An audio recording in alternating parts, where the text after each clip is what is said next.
Assalamualaikum warahmatullahi wabarakatuh. Bismillah wassalatu wassalam ala Rasulillah Muhammad ibni Abdillah wa ala alihi wa sahbihi wa man walah. Wa ba'd.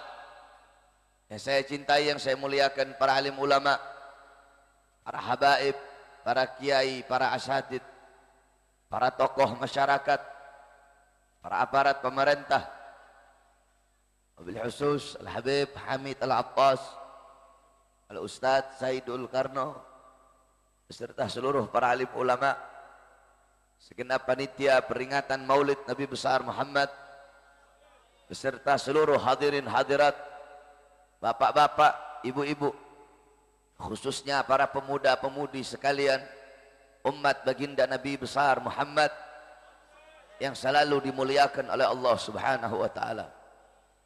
Alhamdulillah, segala puji dan syukur kehadirat Allah Subhanahu wa taala, yang dimana pada malam hari yang mulia ini Allah Subhanahu wa taala menjadikan lidah kita sebagai lidah-lidah yang mulia, karena tidak ada lidah yang lebih mulia selain lidah yang basah dengan bersolawat kepada baginda Nabi besar Muhammad. Kita duduk pada malam hari yang mulia ini untuk memuliakan dan mengagungkan hari kelahiran baginda Nabi besar Muhammad,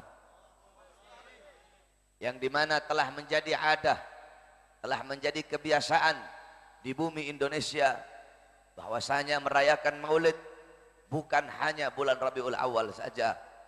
Rabiul Awal, Rabiul Akhir, Jumadil Awal, Jumadil Akhir masih tetap ramai di setiap lorong-lorong, di setiap gang-gang, kampung-kampung, desa-desa, kota-kota. Walaupun bukan Rabiul Awal, masih tetap tidak pernah sepi daripada perayaan maulid Nabi besar Muhammad. Ini adalah kebiasaan umat Islam Indonesia, sehingga tidak heran Abuya Al-Imam Sayyid Al-Habib Muhammad bin Alwi Al-Maliki Al-Hasani Al-Maki radhiyallahu an, ketika beliau berziarah di hadapan kubur Rasulullah, beliau melihat Rasulullah sallallahu alaihi wasallam yaqdatan, dalam keadaan terjaga. Di belakang Rasulullah ada sekelompok umat, ada sekelompok golongan. Dan beliau bertanya, "Ya Rasulullah, kelompok manakah, siapakah kelompok yang ada di belakangmu itu ya Rasulullah?" Rasulullah menjawab, "Mereka adalah umat yang aku cintai, mereka umat yang aku sayangi, mereka umat yang aku rindui, mereka adalah umat Islam Indonesia." Kenapa kita menjadi umat yang disayangi, dicintai dan dirindui oleh Nabi? Karena di zaman sekarang tidak ada negara di seluruh dunia yang lebih banyak memperingati maulid Nabi selain daripada negara Indonesia. Oleh karena itu, kita duduk di ini majelis memuliakan kelahiran Nabi, mengagungkan lahirnya Nabi Muhammad SAW, sebagaimana dijelaskan di dalam kitab Hawashi Syarwani ala Tuhfatil Muhtaj. Kitab Hawashi Syarwani adalah kitab Al-Imam Asy-Syarwani. Kitab tersebut adalah hasyiah daripada kitab Tuhfatul Muhtaj Al-Imam Ibnu Hajar Al-Haytami. Kitab Tuhfatul Muhtaj Al-Imam Ibnu Hajar Al-Haytami adalah syarah daripada kitab Minhajul Talibin Al-Imam An-Nawawi. Dalam kitab tersebut dijelaskan, wa anna afdalal layali lailatu maulidis syarif, thumma lailatul qadar, thumma lailatul jum'ah, thumma lailatul isra. Dan sesungguhnya malam yang paling utama, malam yang paling mulia, malam yang paling agung adalah malam kelahiran baginda Nabi besar Muhammad. Setelah malam kelahiran Nabi, baru malam Lailatul Qadar. Setelah Lailatul Qadar, baru malam Jumat, baru malam Isra. Pertanyaannya, kenapa malam Maulid lebih utama daripada Lailatul Qadar? Padahal Lailatul Qadar adalah malam turunnya malaikat, malam diturunkannya Al-Quran, malam yang lebih utama dari 1000 bulan. Tapi kenapa malam Maulid lebih mulia, lebih utama dan lebih unggul? Al-Imam Al-Qastallani radhiyallahu an, dalam kitab Al-Mawahib Al-Laduniyah, beliau menjawab, malam Maulid lebih utama dari Lailatul Qadar karena 3 perkara. Yang pertama, Lailatul Qadar adalah malam turunnya malaikat, sedangkan malam Maulid adalah malam lahirnya Nabi Muhammad. Sudah tentu adanya Nabi, lahirnya Nabi lebih utama daripada adanya malaikat. Yang kedua, Lailatul Qadar adalah anugerah Allah untuk Nabi Muhammad, sedangkan malam Maulid adalah malam lahirnya seseorang yang diberikan anugerah tersebut. Berarti kalau bukan karena lahirnya Nabi, tidak akan ada Lailatul Qadar. Yang ketiga, Lailatul Qadar adalah rahmat Allah untuk umat Nabi Muhammad saja, bukan untuk umat-umat yang lain. Sedangkan lahirnya Nabi, mauludnya Nabi, ini adalah rahmat Allah untuk seluruh umat, untuk seluruh manusia, untuk seluruh alam jagat raya, untuk seluruh makhluk, dan untuk seluruh alam semesta. Oleh karenanya, bagi kami, hari lahirnya Nabi adalah hari yang paling mulia sepanjang masa. Sebagaimana Abuya Maliki, Al-Habib Muhammad bin Alwi Al-Maliki, beliau pernah menukil syair daripada As-Sayyid Muhammad Amin Qutbi. Gal As-Sayyid Muhammad Amin Qutbi, ya Lailatal Itsnin, madha safahat, wahai malam Senin, apa yang telah menyapamu? Kau begitu mulia, begitu agung, begitu wangi, begitu sempurna. Wahai malam Senin, kau menjadi mulia, menjadi agung, menjadi wangi, karena padamulah lahir makhluk yang mulia, yaitu baginda Nabi besar Muhammad. Jadi bagi kami, hari lahirnya Nabi adalah hari yang paling mulia sepanjang masa. Kenapa? Karena hari lahirnya Nabi itulah yang membuka hari-hari yang mulia dalam Islam.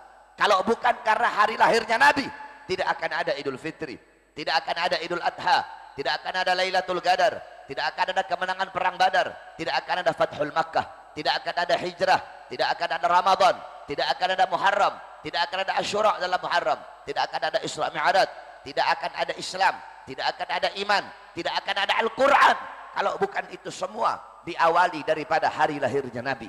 Oleh karenanya kita duduk pada malam hari ini untuk bersyukur kepada Allah atas lahirnya cahaya alam semesta, yaitu baginda Nabi besar Muhammad.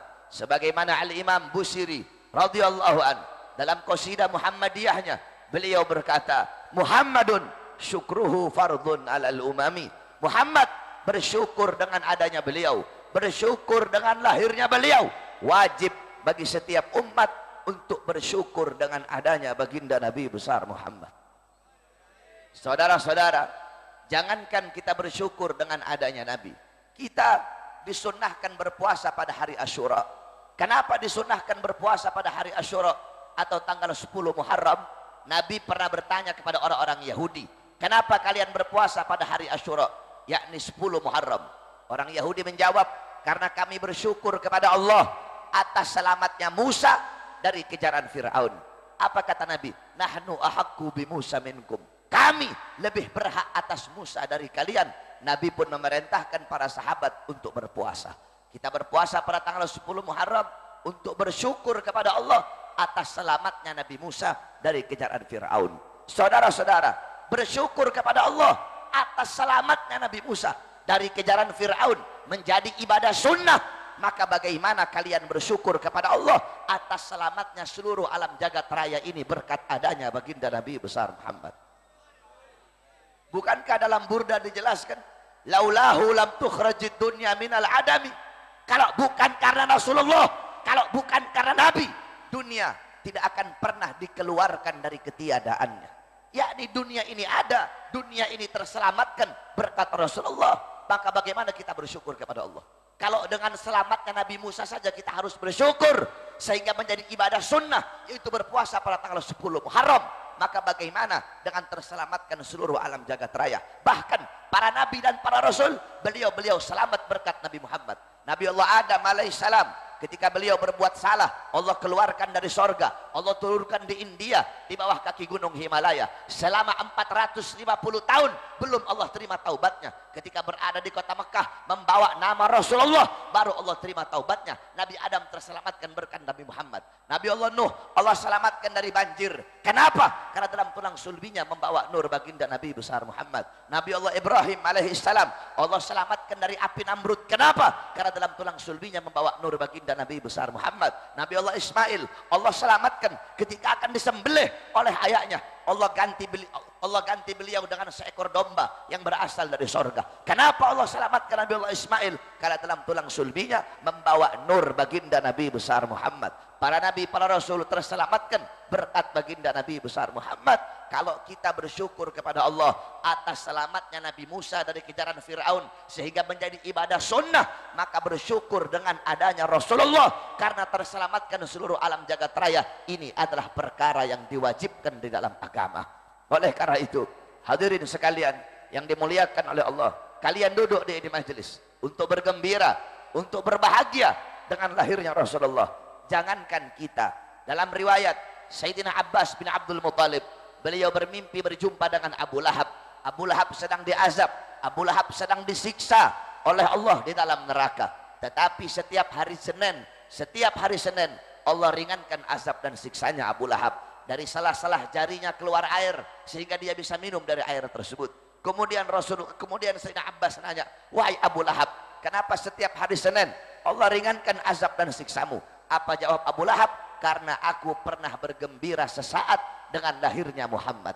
Ketika itu aku punya budak namanya Suwaibah. Suwaibah datang bawa kabar gembira. Suwaibah datang bawa kabar kelahiran Muhammad. Karena aku bahagia, karena aku senang, aku bebaskan Suwaibah dari perbudakan. Aku merdekakan dia karena dia membawa kabar kelahiran Muhammad. Karena inilah Allah ringankan azab dan siksaku setiap hari Senin. Al-Imam Syamsuddin Ibn Nasiruddin Ad-Dimashqi, beliau berkata, itu Abu Lahab yang jelas-jelas masuk neraka. Itu Abu Lahab yang jelas-jelas celaka dalam Al-Quran. Allah ringankan azab dan siksanya karena karena Abu Lahab bergembira sesaat dengan lahirnya Muhammad. Maka bagaimana dengan umat Nabi kalau setiap saat, setiap detik sampai hari kiamat dia bergembira seumur hidupnya dengan lahirnya baginda Nabi besar Muhammad sallallahu alaihi wasallam. Bergembiranya kita dengan lahirnya Nabi.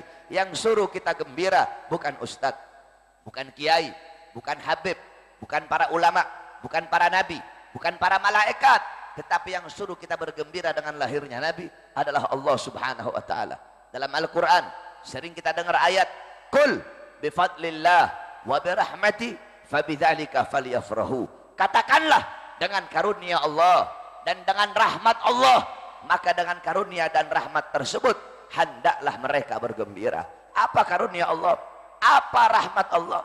Dalam kitab tafsir Ma'alimut Tanzil Al-Imam Baghawi, dalam kitab tafsir Jami'ul Bayan Al-Imam Ibnu Jarir At-Tabari, dalam kitab tafsir Madarikut Tanzil Al-Imam An-Nasafi, dalam kitab tafsir Anwarut Tanzil Al-Imam Baydawi, dalam kitab tafsir Jami' Al-Ahkam Al-Imam Qurtubi, dalam kitab tafsir Al-Imam Fakhruddin Ar-Razi, dalam kitab tafsir Jalalain Al-Imam Jalaluddin Al-Mahalli dan Al-Imam Jalaluddin As-Suyuti, dijelaskan fadluhu Al-Quran wa rahmatuhu Al-Islam. Karunia Allah adalah Al-Quran dan rahmat Allah adalah Islam. Adapun dalam kitab Ad-Dur Al-Mansur, kitab tafsir bil Ma'thur Al-Imam As-Suyuti, beliau menjelaskan bahwasanya rahmat Allah dalam ayat tersebut adalah Nabi Muhammad. Sebagaimana dalam ayat yang lain Allah berfirman, "Wa ma arsalnaka illa rahmatan lil alamin." Tidak aku utus engkau wahai Muhammad kecuali engkau adalah rahmat bagi seluruh alam semesta. Maka dengan adanya Al-Quran sebagai karunia Allah dan dengan adanya Nabi Muhammad sebagai rahmat Allah, maka hendaklah mereka bergembira, hendaklah saya bergembira, hendaklah kalian bergembira dengan lahirnya rahmat Allah, yaitu baginda Nabi besar Muhammad. Saudara-saudara, di hari lahirnya Nabi seluruh alam jagat raya bergembira. Bukan cuma penduduk bumi, penduduk langit, para bidadari-bidadari yang sudah cantik, mereka dan lebih mempercantik dirinya menyambut kelahiran Rasulullah. Para ghilman menggelar permanadi menyambut kelahiran Rasulullah. Para wildan menaburkan intan permata menyambut kelahiran Rasulullah SAW. Para malaikat beristighfar kepada Allah. Penduduk bumi, binatang-binatang, binatang yang ada di laut, yang ada di sungai, yang ada di darat, yang ada di udara. Sering kita dengar syair, rahatil atyaru tashdu filayalil maulidi. Burung-burung amat senang, burung-burung berkicau bahagia pada malam hari kelahiran Nabi Muhammad. Tumbuh-tumbuhan, bahkan makhluk yang tidak bernyawa, batu, tanah, pasir, seluruh makhluk bergembira dengan lahirnya Rasulullah, illa iblis, kecuali iblis. Di hari lahirnya Nabi, iblis teriak, iblis menjerit, iblis tidak rela, Iblis tidak ridha dengan lahirnya Rasulullah sallallahu alaihi wasallam. Kenapa? Karena bagi iblis Nabi Muhammad adalah musuhnya yang paling besar. Karena bagi iblis Nabi Muhammad adalah makhluk yang paling ia benci. Sehingga ketika Nabi lahir, iblis teriak, iblis menjerit, iblis tidak rela, tidak ridha dengan lahirnya Nabi Muhammad sallallahu alaihi wasallam. Dalam riwayat, Nabi pernah nanya sama iblis, "Hei iblis, siapa makhluk yang paling kau benci?" Apa jawab iblis? "Kamu, wahai Muhammad. Makhluk yang paling aku benci kamu. Setelah aku siapa? Setelah engkau, keluargamu. Setelah engkau, anak cucumu, yaitu para habaib. Setelah anak cucuku siapa? Setelah anak cucumu, yaitu para pewaris keilmuanmu. Siapa? Yakni para ulama." Jadi iblis tidak suka dengan lahirnya Nabi, tidak suka dengan anak cucunya Nabi, tidak suka dengan pewaris keilmuan baginda Nabi besar Muhammad, yaitu para ulama. Jawab semuanya yang keras. Berarti kalau ada yang tidak suka dengan maulid Nabi, siapa itu orang? Kalau ada yang tidak suka membenci maulid Nabi, siapa itu orang? Kalau ada yang mau cegah-cegah orang bikin acara maulid Nabi, siapa itu orang? Kalau ada yang mau bubarkan acara maulid Nabi, siapa itu orang? Kalau ada yang membenci para habaib, siapa itu orang? Kalau ada yang mencaci maki para habaib, siapa itu orang? Hanya iblis yang membenci anak cucu Rasulullah SAW. Apa kata Nabi? Hum itrati khuliqu min tinati fawailul lil mukadzibina bifadlihim. Man ahabbahum ahabbahullah, man abghadahum abghadahullah. Mereka keluargaku, mereka anak cucuku, mereka diciptakan dari tanahku. Maka celakalah bagi orang-orang yang mendustakan keutamaan mereka. Barang siapa yang mencintai mereka, Allah cinta kepadanya. Barang siapa yang membenci mereka, Allah benci kepadanya. Sampai-sampai Rasulullah SAW bersabda, "Man abghadana ahlul bait hasyarahullah yaumal qiyamah yahudiyan." Kila in shama wa shalla ya Rasulullah, qala in shama wa shalla. Kata Nabi, barang siapa yang membenci keluargaku, barang siapa yang membenci kami ahlul bait, barang siapa yang membenci anak cucuku, kelak di akhirat Allah bangkitkan dia menjadi golongan Yahudi. Sahabat ada yang bertanya, in shama wa shalla, walaupun dia puasa, walaupun dia sholat ya Rasulullah? Qala in shama wa shalla. Nabi menjawab, walaupun dia sholat, walaupun dia puasa, kalau dia mati dalam keadaan membenci anak cucuku, kelak di akhirat Allah subhanahu wa ta'ala akan kumpulkan dia menjadi orang-orang Yahudi. Saudara-saudara, Nabi Muhammad berjuang untuk kita. Nabi tidak minta apa-apa dari kita. Bukankah dalam Al-Quran Allah berfirman, "Qul la as'alukum alaihi ajran illa mawaddata fil qurba."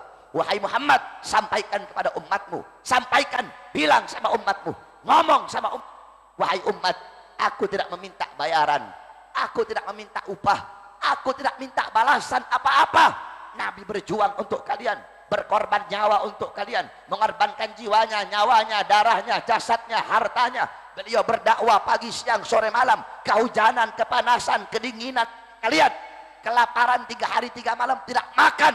Beliau tidak minta bayaran apa-apa. Islam sampai, iman sampai, Al-Quran sampai, ilmu sampai kepada kalian berkat perjuangan Nabi. Nabi tidak minta upah apa-apa. Nabi tidak minta bayaran apa-apa. Illa kecuali satu yang Nabi minta. Itu pun atas perintah Allah subhanahu wa ta'ala.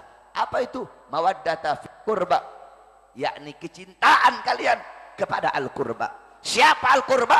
Al-Qurba adalah anak cucu baginda Nabi besar Muhammad. Al-Qurba adalah ahlul bait Rasulullah. Al-Qurba adalah para habaib. Saudara-saudara, di Indonesia banyak para habaib. Banyak para habaib. Indonesia gudangnya para habaib. Dari sekian banyak habaib, di zaman sekarang ini ada satu habaib. Ada satu anak cucu Rasulullah. Di dalam tubuhnya mengalir darah daging Nabi Muhammad. Di dalam tubuhnya mengalir darah keberanian Nabi Muhammad SAW. Di jalan yang beliau bawa, di jalan itulah datuk-datuk kami dibunuh. Di jalan yang beliau bawa, di jalan itulah datuk-datuk kami dipenjara. Di jalan yang beliau bawa, di jalan itulah datuk-datuk kami diasingkan. Di jalan yang beliau bawa, di jalan itulah datuk-datuk kami dihina dan dicaci maki. Beliau berdakwah pagi, siang, sore, malam. Beliau melawan segala macam kezaliman, segala macam maksiat, mungkarat, dalalat, sayyiat, mukhalafat. Beliau korbankan dirinya untuk ini bangsa, untuk rakyat, untuk umat. Beliau tidak peduli dihina, tidak peduli dicaci maki, tidak peduli diasingkan. Beliau tidak bisa dibeli. Bahkan beliau pernah ditawari triliunan untuk berhenti berjuang untuk Islam. Beliau tidak terima tawaran tersebut. Beliau tidak bisa dibeli, tidak bisa dijual, tidak bisa disuap. Beliau adalah anak cucu Rasulullah, seorang habaib yang meneruskan datuk-datuknya, seorang habaib yang meneruskan menjadi penyambung lidah datuk-datuknya untuk menyampaikan kebenaran. Beliau adalah Al-Habib Rizik bin Hussein bin Syihab, saudara-saudara. Nah, hadirin sekalian yang dimuliakan oleh Allah Subhanahu wa taala. Beliau tidak dapat dipungkiri kalahnya Ahok dalam pilkada DKI, kalahnya Ahok dalam pilkada Jakarta itu tidak bisa dilepaskan dari perjuangan beliau. Bukan cuma kalah, udah kalah masuk penjara lagi. Itu juga tidak bisa dilepaskan dari perjuangan beliau. Nah, ketika Ahok kalah, udah kalah masuk penjara, maka seluruh orang-orang kafir, seluruh orang-orang munafik, seluruh partai-partai yang mendukung dia, seluruh Cina-Cina yang menyokong perjuangan dia, Cina-Cina yang telah kehabisan triliunan untuk menyokong dia, untuk menaikkan dia menjadi gubernur, yang dimana mereka telah rugi triliunan, semuanya orang-orang kafir, orang-orang munafik, orang-orang pengkhianat bangsa, orang-orang zalim, partai-partai yang dukung dia, seluruh Indonesia semuanya mereka bersatu untuk apa? Untuk melawan Habib Rizik. Mereka bersatu untuk apa? Untuk menghancurkan Habib Rizik. Mereka bersatu untuk apa? Untuk mengkriminalisasi Habib Rizik. Nah, saudara-saudara, jikalau mereka saja, orang-orang kafir, orang-orang munafik, mereka bersatu untuk melawan dan menghancurkan Habib Rizik, maka kita umat Islam harus lebih bersatu untuk membela Habib Rizik, saudara-saudara. Saudara-saudara, beliau Habib Rizik, beliau bukan hanya milik FPI saja. Beliau bukan hanya milik FPI, tetapi beliau adalah milik kita seluruh umat Islam. Maka bukan hanya kewajiban FPI saja untuk menjaga beliau, bukan hanya kewajiban FPI untuk melindungi beliau, tetapi kewajiban kita semua sebagai umat Islam, sebagai umat Rasulullah untuk melindungi dan menjaga anak cucunya. Maka pada malam hari ini kami sampaikan kepada kalian, siapapun kalian yang ingin menzalimi beliau, siapapun kalian yang ingin mengkriminalisasi beliau, bahkan ingin memenjarakan beliau, siapapun kalian, apapun pangkat dan jabatan kalian, apapun suku dan agama kalian, apapun partai kalian, siapapun, mau Jokowi kek, mau Prabowo kek, mau Wiranto kek, mau Luhut bin Sarpanjaitan kek, mau Budi Gunawan kek, mau Mak Banteng kek, mau Megawati kek, mau Tito kek, mau Gatot kek, mau setan kek, mau jenderal kek, mau iblis kek, siapapun yang macam-macam dengan ulama kami, yang mengkriminalisasi ulama kami, khususnya Habib Rizik, demi Allah kalian bukan hanya berhadapan dengan FPI saja, tetapi kalian akan berhadapan dengan kami, umat Islam dan rakyat Indonesia. Saya tanya orang Tegal, siap bela ulama? Siap bela ulama? Siap bela habaib? Siap bela Habib Rizik? Siap berjuang di belakang beliau? Siap mati? Siap kehilangan nyawa? Siap berdarah? Allahu Akbar, Allahu Akbar. Kemarin orang Tegal datang ke aksi 411, aksi 212. Andaikan nanti guru kita Habib Rizik kembali ke Indonesia, terus ada polisi mau tangkap beliau, lawan apa biarkan? Lawan apa biarkan? Lawan apa biarkan? Bawa senjata polisi ya lawan. Bawa senjata, bawa gas air mata, bawa water cannon, bawa barakuda, polisinya ribuan, siap mati, siap kehilangan nyawa, siap berdarah. Allahu Akbar, Allahu Akbar. Sampaikan kepada mereka, kami umat Islam Tegal, demi Allah nyawa akan kami pertaruhkan, darah akan kami tumpahkan untuk membela Al-Habib Rizik bin Hussein bin Syihab, saudara-saudara. Hadirin sekalian, kita Islam agama damai, betul? Agama lembut, betul? Agama rahmat, betul? Selama ulama kami tidak diganggu. Hadirin sekalian, apa kata Nabi? Mathalul mu'min mathalu sabilatid dhahab inna nafakhat alaiha ahmarat. Apa kata Nabi? Perumpamaan orang mukmin itu bagaikan emas. Kamu tahu emas? Emas itu berkilau, emas itu indah, emas itu lembut. tapi emas yang berkilauan, emas yang lembut, emas yang menawan. Jangan coba-coba kamu tiupkan api. Itu emas yang lembut, kalau kamu tiupkan api, itu emas akan memerah, saudara-saudara. Begitu juga kita umat Islam, kita berakhlak, kita damai, kita lembut, tapi jangan coba-coba kamu main api dengan umat Islam. Kami lembut, kami berakhlak, kami beradab. Tapi kalau kalian main api, kalau kalian tangkap ulama kami, kalau kalian tangkap habaib kami, kalau kalian kriminalisasi ulama kami umat Islam akan memerah, rela hancur dan binasa demi kehormatan para ulama-ulama kami. Oleh karena itu saya wasiatkan kepada kamu semua, wahai para pemuda-pemudi Islam yang ada di Tegal, jadilah engkau pemuda-pemudi yang mengibarkan perjuangan baginda Nabi besar Muhammad. Jangan pernah engkau takut dengan siapapun. Singkirkan dalam hatimu ketakutan, singkirkan dalam hatimu kekhawatiran. Jangan pernah kau takut, wahai para pemuda-pemudi. Engkau adalah harapan bangsa, engkau adalah harapan Indonesia. Syubbanul yom, rijalul ghad, pemuda-pemuda masa kini adalah pemimpin masa depan. Baik buruknya bangsa ke depan tergantung daripada anak-anak muda.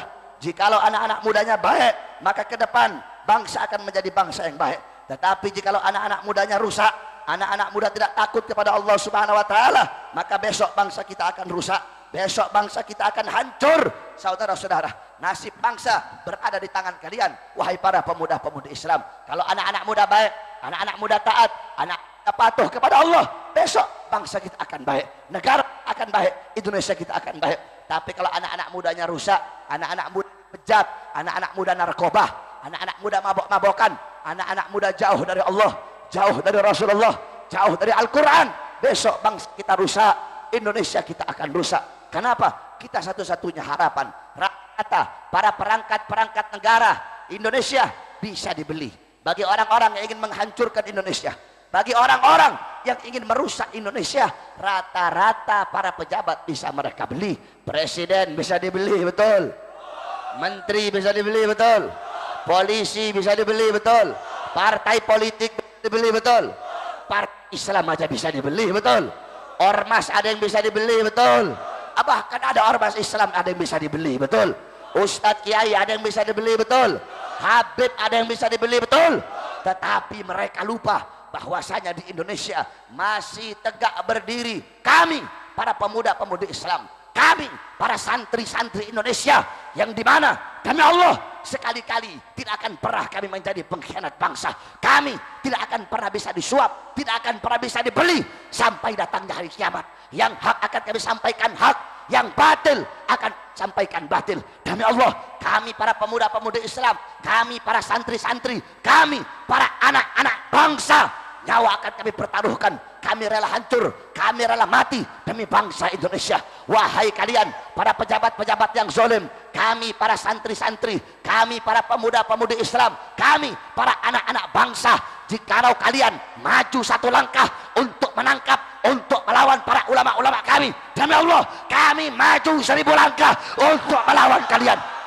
Semakin kalian ancam, semakin kalian bungkam mulut kami akan semakin teriakkan kebenaran. Ancaman kalian, teror kalian tidak akan kami jadikan air yang memadamkan semangat kami. Teror kalian, ancaman kalian, hinaan kalian akan kami jadikan api yang menambah semangat kami untuk membela para ulama-ulama kami. Jangan pernah kau takut, sampaikan terus kebenaran. Kenapa? Rasul afdalul jihad kalimatu haqqin wa fi riwayah kalimatu adlin inda sultanin jair.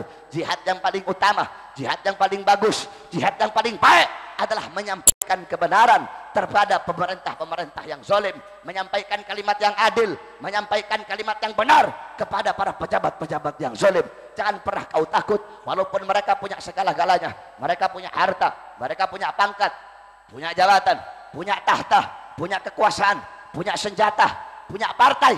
Jangan kau takut, karena yang engkau sampaikan adalah kebenaran. Kebenaran milik Allah. Allah pasti akan menangkan sesuatu yang menjadi miliknya. Walaupun kita tidak punya apa-apa, kita tidak punya harta, tidak punya pangkat, tidak punya jabatan, tidak punya tahta, tidak punya kekuasaan, tidak punya senjata, tapi ingat, kita punya Allah yang maha segala-galanya. In tansurullah yansurkum. Kau tolong agama Allah, Allah tolong kamu. Kamu jaga agama Allah, Allah jaga kamu. Kamu lindungi agama Allah, Allah Subhanahu wa taala lindungi kamu. Oleh karena itu hadirin sekalian yang dimuliakan oleh Allah Subhanahu wa taala, jangan pernah engkau takut, sampaikan terus kebenaran, karena kebenaran adalah milik Allah Subhanahu wa taala. Mudah-mudahan Allah Subhanahu wa taala jadikan kita semua pada malam hari ini yang duduk di ini majelis menjadi hamba-hamba yang baik, menjadi hamba-hamba yang taat, menjadi hamba-hamba yang patuh kepada Allah. Amin amin ya rabbal alamin. Kita doakan mudah-mudahan pemerintah Indonesia menjadi pemerintah yang baik, menjadi pemerintah yang adil, pemerintah yang adil kepada rakyat. Saudara-saudara, sering kita dengar setiap khutbah Jumat, anallaha ya'murukum bil adli wal ihsan. Sesungguhnya Allah memerintahkan kalian untuk berbuat adil, untuk berlaku adil, untuk bertindak adil, untuk berbuat baik, untuk berlaku baik, untuk bertindak baik. Saudara-saudara, bagaimana adilnya Rasulullah sallallahu alaihi wasallam? Apa kata Nabi? "Lau kanat Fatimah bintu Muhammad saraqat laqata'tu yadaha." Apa kata Rasulullah? Andaikan Fatimah putri Muhammad, andaikan Fatimah putri Muhammad mencuri, sungguh aku potong tangannya. Nabi Muhammad tidak tebang pilih, tajam di atas, tajam di bawah, tidak miring ke kanan, tidak miring ke kiri. Itulah syariat yang dibawa oleh baginda Nabi besar Muhammad. Bagaimana adilnya Sayyidina Umar bin Khattab? Sayyidina Umar bin Khattab ketika itu beliau menjadi khalifah, Amr bin As menjadi gubernur Mesir. Ketika itu Amr bin As mau bikin masjid, ada rumah orang Yahudi yang menghalangi. Amr bin As ambil uang, "Wahai Yahudi, aku beli kamu punya rumah." Kata ini Yahudi, "Wahai gubernur, ini harta satu-satunya, tidak akan aku jual berapapun kamu bayar." Marah Amr bin As. Akhirnya Amr bin As suruh bongkar rumah Yahudi tersebut, kemudian bangun pondasi masjid. Ini Yahudi pergi ke Madinah, dia ingin ngadu kepada Sayyidina Umar bin Khattab. Ini Yahudi mengadu, "Wahai khalifah, aku Yahudi, aku non muslim, aku adalah rakyatmu. Aku minta keadilan, rumahku dihancurkan oleh Amr bin As untuk bangun sebuah masjid." Marah Sayyidina Umar bin Khattab. Beliau ambil tulang onta, beliau ambil pedangnya, kemudian digaris itu tulang onta kayak huruf alif. Setelah digaris kayak huruf alif, di bawahnya beliau beliau gores dengan garis melintang. Ini kasih kepada Amr bin As. Dibawa ini Yahudi bawa tulang onta tadi kepada Amr bin As. Dikasih itu As, ada Umar bin Khattab. Ketika Amr bin As lihat, gemetar dia, takut dia. Kata nih Yahudi, "Wahai bin As, aku tidak pernah melihat engkau ketakutan seperti ini." Apa kata Amr bin As? "Ini adalah isyarat dari Umar bin Khattab bahwasanya aku tidak boleh bangga dengan pangkat, tidak boleh bangga dengan jabatan, tidak boleh bangga dengan tahta dan kekuasaan. Kenapa? Karena nantinya aku akan jadi tulang, aku akan jadi mayat, dan hendaknya aku berbuat adil kayak ini huruf alif, tajam di atas, tajam di bawah. Kalau aku tidak adil, maka Sayyidina Umar bin Khattab tidak akan untuk menggorok leherku sebagaimana garis melintang ini." Apa kata Amr bin As? "Bongkar pondasi masjid dan bangun lagi rumah ini orang Yahudi." Apa kata ini Yahudi? "Saksikanlah saat ini aku agama Islam." Nah, hadirin sekalian, coba kau lihat bagaimana rahmatan lil alaminnya Islam, bagaimana adilnya Islam, sampai-sampai adil hukum seperti itu. Itu kita kalau di Indonesia kebalik.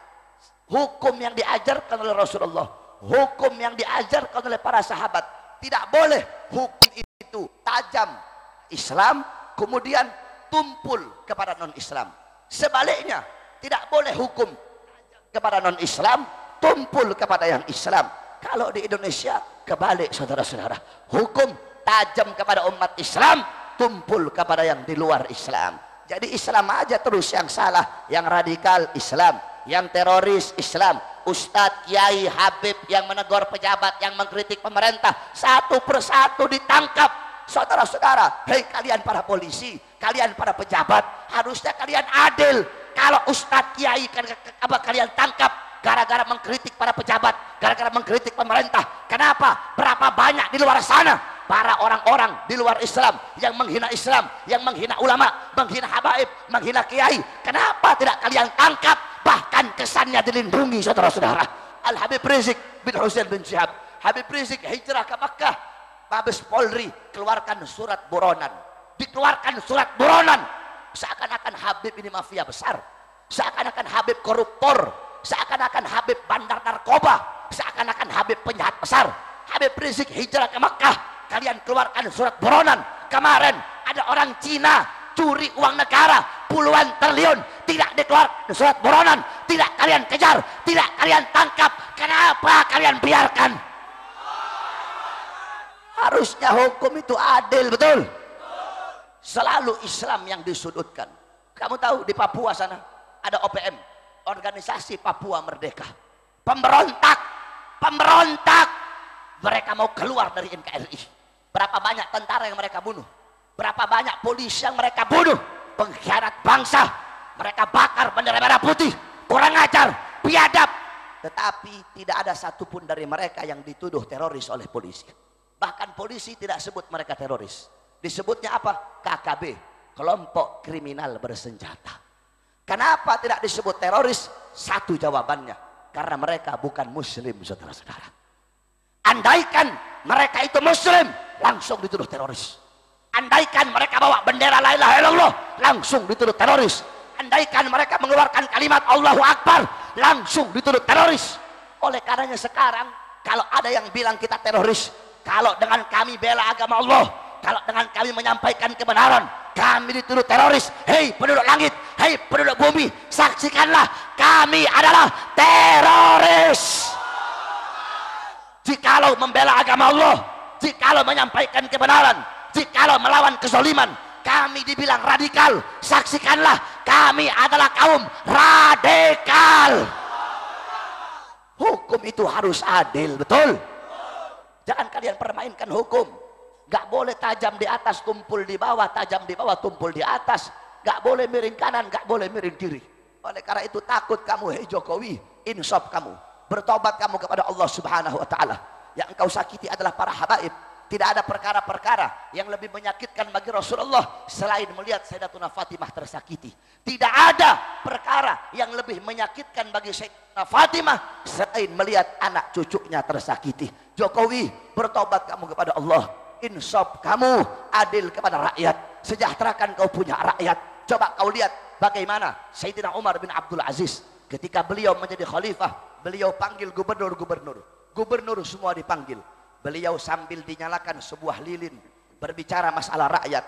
Bagaimana keadaan rakyat, bagaimana kemakmuran rakyat, bagaimana kesejahteraan rakyat. Akhirnya setelah selesai dijawab gantian, ini gubernur nanya kepada beliau, wahai khalifah, bagaimana kabarmu, kabar anak istrimu? Sebelum beliau jawab, beliau matikan itu lilin.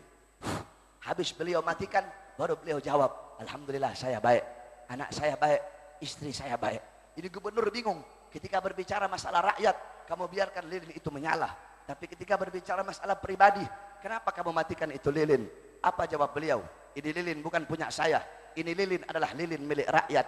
Sehingga hak dari lilin ini untuk menyala ketika kita berbicara masalah rakyat. Adapun ketika berbicara masalah pribadi, bukan hak dari lilin ini untuk menyala. Aku takut kelak di akhirat dimintai pertanggungjawaban oleh Allah karena diterangi oleh lilin rakyat untuk membahas berbicara masalah pribadiku. Nyalanya lilin gak mau dikorupsi, bukan lilinnya, nyalanya lilin gak mau dikorupsi. Pejabat sekarang jalanan dikorupsi, betul? Dana kampung dikorupsi, dana desa dikorupsi, dana kota dikorupsi, dana daerah dikorupsi. Pejabat sekarang rata-rata kebanyakan dari partai mana saja, partai apapun, rata-rata sekarang butuh sama rakyat kalau ada maunya, saudara-saudara. Iya ibu-ibu, ibu-ibu ya, kalau mau pencalonan butuh sama rakyat, butuh sama masjid, butuh sama musola, butuh sama ustadz, butuh sama kiai, butuh sama habaib, butuh sama ibu-ibu. Sebelum jadi keluar masuk gorong-gorong, ada nggak ya begitu? Sebelum jadi naik turun becak, sebelum jadi berjanji palsu kepada rakyat. Saya berjanji memakmurkan rakyat, saya berjanji mensejahterakan rakyat, saya berjanji melayani rakyat. Tetapi setelah jadi, rakyat mana yang makmur? Rakyat mana yang sejahtera? Yang makmur bukan rakyat, yang sejahtera bukan rakyat, yang makmur Cina, yang sejahtera orang-orang asing, yang makmur perusahaan-perusahaan asing. Kita pribumi Indonesia menjadi budak di tanah air kita sendiri, saudara-saudara. Yang susah tambah susah, yang senang tambah senang. Sembako naik, betul? Listrik naik, betul? BBM naik, betul? Tenaga kerja impor dari asing, betul? Pengangguran semakin banyak, betul? Takut engkau kepada Allah Subhanahu wa taala. Layani kau punya rakyat, sejahterakan kau punya rakyat. Lihat Nabi Muhammad sallallahu alaihi wasallam, apa galat Aisyah in gamat ala gabrin Nabi, ya man lam yalbisal harir, Wahai seorang manusia yang tidak pernah berpakaian sutra, ya man lam yanam 'alal firashal wathir, wahai seorang manusia yang tidak pernah tidur di atas kasur yang empuk. Nabi Muhammad tidur di atas tikar yang kasar. Nabi Muhammad tidak mau senang di atas penderitaan umatnya. Nabi Muhammad tidak mau hidup bahagia di atas kesusahan rakyatnya. Nabi Muhammad tidak mau hidup kaya di atas susah dan miskin rakyatnya. Oleh karena itu, wahai para pejabat, insaf kamu, tobat kamu kepada Allah Subhanahu wa taala. Datangi para ulama, datangi para ustadz, datangi para kiai, minta nasihat dari mereka, minta petunjuk dari mereka. Jangan datengin ustadz, datengin kiai kalau ada maunya doang. Dikatakan oleh Imam Ja'far As-Shadiq, apa kata beliau? Khiyarul umara alladzina ya'tunal ulama. Sebaik-baiknya pejabat, sebagus-bagusnya pemerintah adalah pemerintah yang mendatangi para ulama. Tapi datengin ulama bukan kalau ada maunya doang. Datengin ulama bukan buat kampanye, tapi datang kepada ulama untuk minta nasihat, untuk minta petunjuk, untuk minta ilmu. Nah, ini sebaik-baiknya pejabat. Sebaliknya, wasyirarul ulama alladzina ya'tunal umara. Seburuk-buruknya ulama, sebangsat-bangsatnya ulama, sebejat-bejatnya ulama adalah ulama yang mendatangi para pejabat. Kalau ulama datang pejabat untuk ngasih nasihat, untuk ngasih dia ilmu, untuk ngasih dia petunjuk, itu ulama yang bagus. Tapi kalau ada ustadz, kiai, habib datengin pejabat untuk berharap sebagian dari pangkatnya, berharap sebagian dari hartanya, untuk jadi penjilat itu pejabat, maka itu adalah sebangsat-bangsat dan seburuk-buruknya ulama.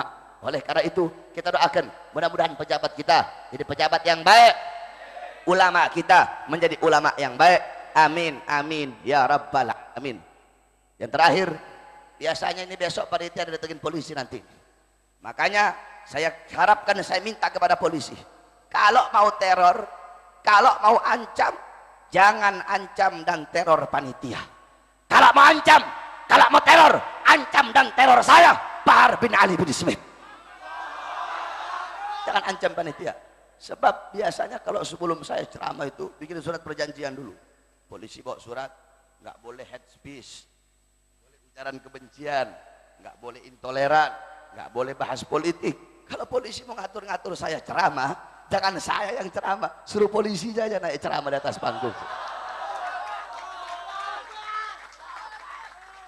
Oleh karena itu, kalau mau teror, kalau mau ancam, jangan teror dan ancam panitia, teror dan ancam saya. Saya Bahar bin Smith, demi Allah, saya lebih memilih mati, lebih memilih di penjara, lebih memilih mati terbunuh karena menyampaikan kebenaran daripada hidup bebas dicintai tetapi menyembunyikan kebenaran, saudara-saudara. Allahu Akbar. Siap bela Islam, siap bela Quran, siap bela Allah, siap bela Rasulullah, siap hancur demi Islam, siap binasa demi NKRI, siap binasa demi Indonesia. Allahu Akbar, Allahu Akbar. Hidup Islam, hidup Islam, hidup NKRI. Indonesia merdeka, merdeka, merdeka. Allahu Akbar. Allahumma inna nas'aluka khairal as'ala wa khairal du'a wa khairal najah wa khairal amal wa khairal hayat wa khairal mamat wa thabbitna wa takil mawadhana wa haqqiq imana wa anta maulana fansur 'alal qaumil kafirin, fansur 'alal qaumil kafirin, fansur 'alal qaumil fasikin, fansur 'alal qaumil zalimin. Sallallahu alaihi wasallam Muhammad wa ala sahbihi wa barik wa sallam. Alhamdulillahi rabbil alamin wal 'afwu minkum. Wassalamu alaikum warahmatullahi wabarakatuh.